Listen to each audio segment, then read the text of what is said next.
వేడి వేడి ఇడ్లీని చట్నీలో ముంచుకుని తింటుంటే తెల్లారంగానే టిఫిన్ తయారు చేస్తే సరిపోతుంది కదా. మరి చట్నీ ఎవరు చేస్తాడో చోద్యం చూస్తావే చెయ్యాలి అని చిరాకు పడేసరికి చేసేదేముంది చెప్పండి. చిటికలో అయిపోయే చట్నీ ఒకటి ఉంది చేసేద్దానండి. ఒక గిన్నెలో నూనెసి చెంచాడు ధనియాలు, అర చెంచా జీలకర్ర వేసుకుని 2 నిమిషాలు వేగిన తర్వాత 5 కారంగల పచ్చిమిర్చి, అరకప్పు కొత్తిమీర కూడా వేసుకుని మీడియం ఫ్లేమ్ లో 3 నిమిషాలు వేపేసుకున్నాక పూర్తిగా చల్లారి పెట్టేసుకుని ఒక మిక్సీ జార్లో వేసుకోండి. అందులోనే 3 వెల్లుల్లి రెబ్బలు, కొంచెం చింతపండు, కప్పుడు వేపుడు శనగపప్పు కూడా వేసుకుని కొంచెం ఉప్పేసి ఓసారి మిక్సీ పట్టేసుకున్నాక అరకప్పు నీళ్లు పోసుకుని మెత్తగా మిక్సీ పెట్టేసుకుని పక్కన పెట్టేసుకోండి. ఇంకో గిన్నెలో నూనెసి ఆవాలు, జీలకర్ర, ఎండుమిర్చి, కరివేపాకు వేసుకుని 2 నిమిషాలు వేగిన తర్వాత తాలింపుని తీసుకెళ్లి చట్నీలో కలిపేసుకుని వేడి వేడి ఇడ్లీని చట్నీలో ముంచుకుని తింటే ఉంటదండి చందమామ మీద చక్కని చిత్రం చెక్కినట్టు ఉంటదండి. నచ్చితే కనుక క్లిక్ చేసి ఫాలో చేసండి. మీకు ఇంకేమేమి వంటకాలు కావాలో కామెంట్ సెక్షన్ లో అడిగండి. మరి మన యూట్యూబ్ ఛానల్ కూడా కొంచెం సపోర్ట్ చేసి సబ్స్క్రైబ్ చేసుకుందరు. వీడియోకి మాటలు రాసింది ధీరైతే, వాయిస్ ఇచ్చి వంట చేసింది మాత్రం వేనాధీరండి.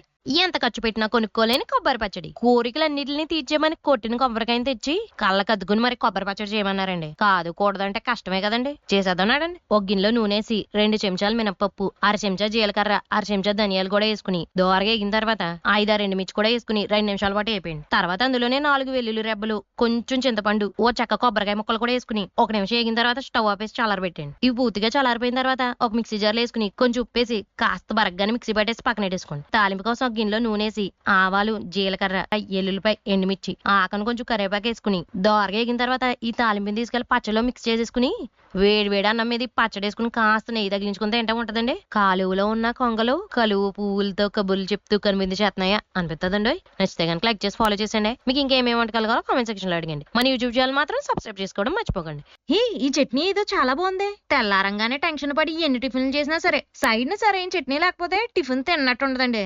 అందుకే చిటికలో అయిపోయి చట్నీని చేసేద్దానండి. ఒక గిన్నెలో నూనెసి 3 చెంచాలు పచ్చిశనగపప్పు, అర చెంచా ధనియాలు, అర చెంచా జీలకర్ర కూడా వేసుకుని 4 నిమిషాలు వేగిన తర్వాత 3 కారంగాల పచ్చిమిర్చి, కొంచెం కొత్తిమీర వేసుకుని 2 నిమిషాలు వేగిన తర్వాత చిన్న అల్లం ముక్క, 2 వెల్లుల్లి, కొంచెం చింతపండు కూడా వేసుకుని కాస్త ఉప్పేసి స్టవ్ ఆపేసిన తర్వాత అరకప్పు పచ్చి కొబ్బరి ముక్కలు వేసుకుని శుభ్రంగా కలిపేసుకుని పూర్తిగా చల్లారిపోయిన తర్వాత మిక్సీ జార్లో వేసుకుని కొంచెం నీళ్లు పోసుకుని మెత్తగా మిక్సీ పట్టేసి ఒక గిన్నెలు వేసుకుని పక్కన పెట్టేసుకోండి. తాలింపు కోసం గిన్నెలో నూనెసి ఆవాలు, జీలకర్ర, ఎండుమిర్చి, కరివేపాకు కూడా వేసుకుని 2 నిమిషాలు వేగిన తర్వాత ఈ తాలింపుని తీసుకెళ్లి చట్నీలో పోసేసుకుని శుభ్రంగా కలిపేసుకుని మీకు ఇష్టమైన టిఫిన్ లో నంచుకుని తింటా ఉంటదండి. చుట్టుపక్కల అందరూ చందాలు చెల్లించైనా సరే ఈ చట్నీ కోసం చూడాల్సిందేనండి. నచ్చితే కనుక లైక్ చేసి ఫాలో చేసండి. మీకు ఇంకేమేమి వంటకాలో కామెంట్ సెక్షన్ లో అడిగండి. మన యూట్యూబ్ ఛానల్ కూడా కొంచెం సపోర్ట్ చేసి సబ్స్క్రైబ్ చేసుకుంది. ఈ వీడియోకి మాటలు రాసింది ధీరైతే, వాయిస్ ఇచ్చి వంట చేసి మాత్రం వేనాధీరండి. ఇదేం చట్నీ? టమాటాలు దయతలిచి ధర తగ్గించుకుని దిగి వచ్చేసాయి కాబట్టి ఇంకా దిగులేందుకండి. ఇంకా టమాటాలతో చాలా రకాలు చేసేచ్చండి. చట్నీ చేసేద్దాం రండి. ఒక గిన్నెలో నూనెసి అందులోనే కొంచెం మినపప్పు వేసాక ధనియాలు, జీలకర్ర వేసి దోరగా రంగు మారి వరకు వేపండి. ఇప్పుడు అందులోనే కొంచెం పచ్చిమిర్చి వేసుకుని పచ్చివాసన పోయే వరకు వేగిన తర్వాత కొత్తిమీర కూడా వేసి కాస్త వేగాక టమాటా ముక్కలను అందులో వేసుకోండి. అందులోనే కొంచెం చింతపండు, ఎల్లుల్లిపాయలు కూడా వేసుకుని ఓసారి కలిపేసి మూత పెట్టి మగ్గనిచ్చేయండి. మొక్క మగ్గిన తర్వాత చల్లారబెట్టి మిక్సీ జార్లో వేసుకోండి. ఇప్పుడు కొంచెం ఉప్పు వేసుకుని మెత్తగా మిక్సీ పెట్టండి. రోట్లో రుబ్బుకుంటే ఇంకా బాగుంటదండి. ఇప్పుడు తాలింపు కోసం కొంచెం నూనెసి ఆవాలు, జీలకర్ర, ఎండుమిర్చి, కరివేపాకు వేసి శుభ్రంగా వేగిన తర్వాత ఈ తాలింపుని తీసుకెళ్లి చట్నీలో కలిపేసుకుని ఇడ్లీలో నంచుకుని తింటే ఉంటదండి. మన తనువు తారాతోరణ నుంచి దూసుకుపోతున్న తోక చుక్కలాగా తుర్రుమని తేలిపోవాల్సిందేనండి.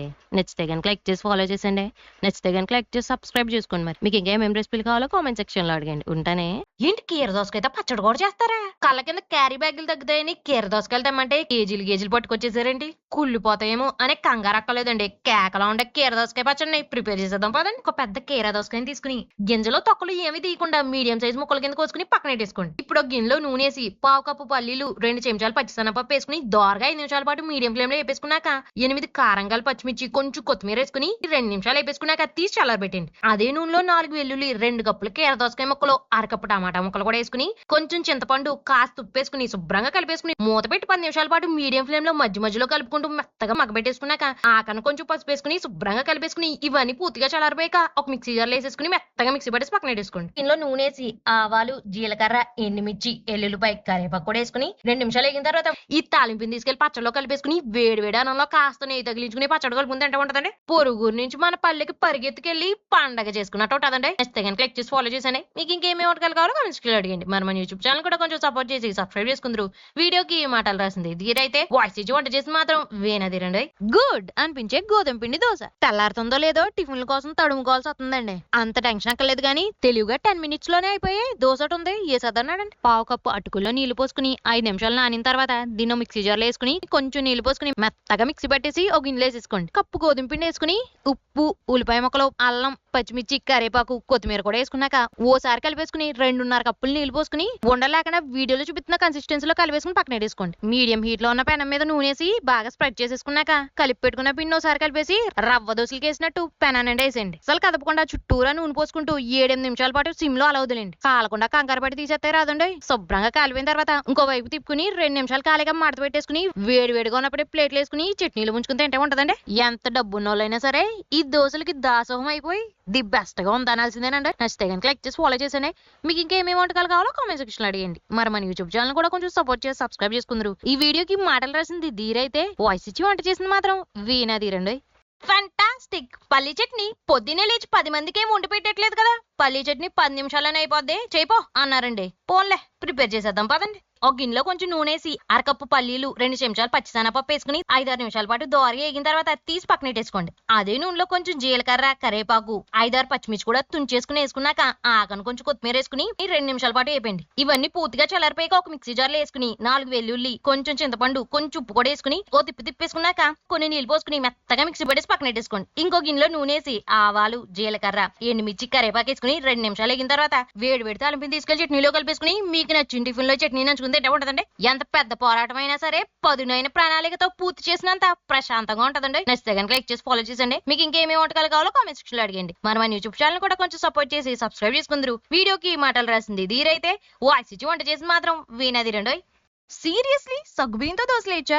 అయినా సండే రోజు సగ్గుబియ్యం దోశలేంటి సిరాగ్గా. మరి మళ్ళీ మండే వచ్చేస్తుంది. అప్పుడు మన పనులకి మనం పోవాలంటే 10 నిమిషాలనే పూర్తయిపోయి దోశలేసేద్దానండి. ఒక గిన్నెలో అరకప్పు సగ్గుబియ్యం వేసి 6 నిమిషాల పాటు సిమ్ లో ఏగిన తర్వాత చల్లారబెట్టి సో మిక్సీ జార్లో వేసుకుని మెత్తగా మిక్సీ పట్టేసి పక్కన పెట్టేసుకోండి. 2 చిన్న బంగాళదుంపలను ఉడకబెట్టేసుకుని ముక్కలు కోసుకుని టీ గ్లాసు నీళ్లు పోసుకుని మెత్తగా మిక్సీ పట్టేసి పక్కన పెట్టేసుకోండి. ఇంకో గిన్నెలో మనం మిక్సీ పట్టిన సగ్గుబియ్యం పౌడర్, అరకప్పు బియ్యం పిండి, మిక్సీ పట్టిన పొటాటో పేస్ట్ కూడా వేసుకుని ఉల్లిపాయ, పచ్చిమిర్చి, కరివేపాకు, కొత్తిమీర, సన్నన అల్లం తరుగు, జీలకర్ర, తగినంత ఉప్పు కూడా వేసుకుని కొంచెం నీళ్లు పోసుకుంటూ ఉండలేకుండా కలిపేసుకోవాలండి. మొత్తానికి 3 కప్పులు నీళ్లు పడతాయండి. కన్సిస్టెన్సీ ఇలా ఉండాలండి. ఇప్పుడు వేడెక్కిన పెనం మీద నూనె అప్లై చేసేసుకుని రవ్వ దోశలు వేసినట్టు పెనం నిండా పిండిని పోసేసి అస్సలు కదపకుండా చుట్టూరా నూనె పోసుకుంటూ 5 నిమిషాల పాటు మీడియం ఫ్లేమ్ లో ఏగిన తర్వాత మడతెట్టేసుకుని వేడిగా ఉన్నప్పుడే చట్నీలో ముంచుకుని తింటే ఉంటదండి. చల్లగాల్లో శేనిగట్ల మీద సిందేసినంత సరదాగా ఉంటదండి. నచ్చితే కనుక లైక్ చేసి ఫాలో చేసండి. మీకు ఇంకేమేమి వంటకాలు కావాలో కామెంట్ సెక్షన్ లో అడిగండి. మరి మన యూట్యూబ్ ఛానల్ కూడా కొంచెం సపోర్ట్ చేసి సబ్స్క్రైబ్ చేసుకుందరు.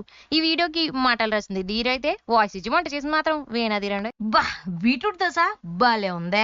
బ్రేక్ఫాస్ట్ కి ఏం చేయాలో అని బాధ ఎక్కువైపోతుంది అనుకునే వాళ్ళ భయానికి బ్రేక్ ఇచ్చే బ్యూటిఫుల్ బీట్రూట్ దోశని బిగించేసేదారండి. మిక్సీ జార్ లో అరకప్పు బీట్రూట్ తురుము, అరకప్పు నీళ్లు పోసుకుని పొలకన్నది లేకుండా మెత్తగా మిక్సీ పట్టేసుకుని ఒక గిన్నెలో వేసుకోండి. అందులోనే కప్పుడు బియ్యం పిండి, అరకప్పు బొంబాయి రవ్వ కూడా వేసుకుని సన్నగా తరిగిన ఉల్లిపాయ, పచ్చిమిర్చి, కరివేపాకు, కొత్తిమీర కూడా వేసుకున్నాక కొంచెం ఉప్పు, కాస్త జీలకర్ర వేసుకుని 3 కప్పులు నీళ్లు పోసుకుని శుభ్రంగా ఈ కన్సిస్టెన్సీలో కలిపేసుకుని 10 నిమిషాలు పక్కన పెట్టేసుకోండి. ఇప్పుడు వేడి పెనానికి నూనె అప్లై చేసేసుకుని మనం కలిపి పెట్టుకున్న పిండి మళ్ళీ ఒకసారి కలిపేసి రవ్వ దోశలు వేసినట్టు పిండిని పెనం నిండా పోసేయండి. మధ్యలో చుట్టూరా నూనె అప్లై చేసుకుంటూ 5 నిమిషాల పాటు మీడియం ఫ్లేమ్ లో కాలిన తర్వాత ఇంకో వైపు కూడా తిప్పేసుకుని 2 నిమిషాలు కాలిన తర్వాత మడతెట్టేసుకుని వేడిగా ఉన్నప్పుడే చట్నీలో ముంచుకుని తింటే ఉంటదండి. మన బామ్మ ఒళ్ళో బజ్జుని బెంగళన్నిటికి బ్రేకప్ చెప్పినట్టు ఉంటదండి. నచ్చితే కనుక లైక్ చేసి ఫాలో చేసండి. మీకు ఇంకేమేమి వంటకాలు కావాలో కామెంట్ సెక్షన్ లో అడిగండి. మన యూట్యూబ్ ఛానల్ కూడా కొంచెం సపోర్ట్ చేసి సబ్స్క్రైబ్ చేసుకుందరు. వీడియోకి మాటలు రాసింది ధీరైతే, వాయిస్ ఇచ్చి వంట చేసి మాత్రం వీణాదిరండి.